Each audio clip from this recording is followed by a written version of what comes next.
Voici l'audio du commentaire concernant Jacques, chapitre 4, les versets 5 à 10.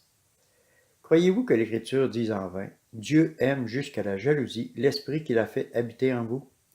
Mais il donne une grâce supérieure, puisqu'elle dit, Dieu résiste aux orgueilleux, mais il donne sa grâce aux humbles.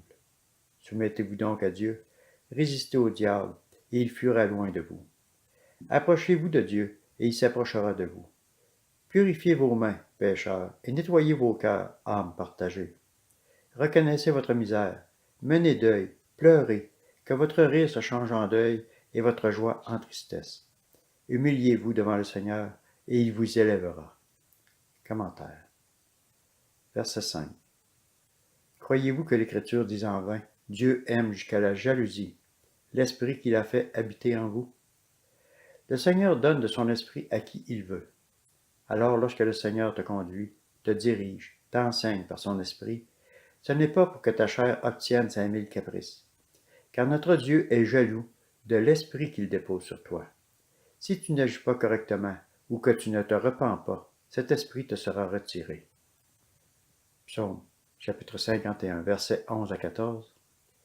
Détourne ta face de mes péchés, efface toutes mes fautes, ô Dieu, crée en moi un cœur pur, renouvelle en moi un esprit bien disposé.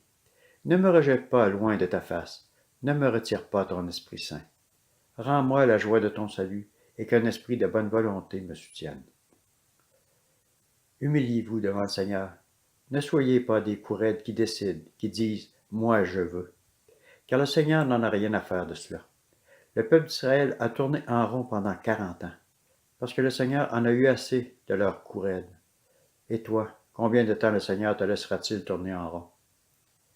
Verset 10.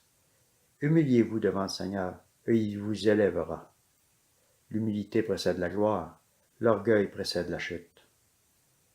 Proverbe, chapitre 29, verset 23. L'orgueil d'un homme l'abaisse, mais celui qui est humble d'esprit obtient la gloire. 1 Corinthiens, chapitre 10, verset 12. Ainsi donc, que celui qui pense être debout prenne garde de tomber. Seigneur, que ton amour recouvre chacun de tes enfants pour les garder près de toi, près de ton cœur. Seigneur, sans toi nous ne sommes rien. Que ton esprit nous saisisse comme au jour de la Pentecôte, et qu'un réveil mondial se propage, avec des signes, des prodiges et des miracles, au nom de Jésus-Christ, Sauveur et Seigneur. Amen.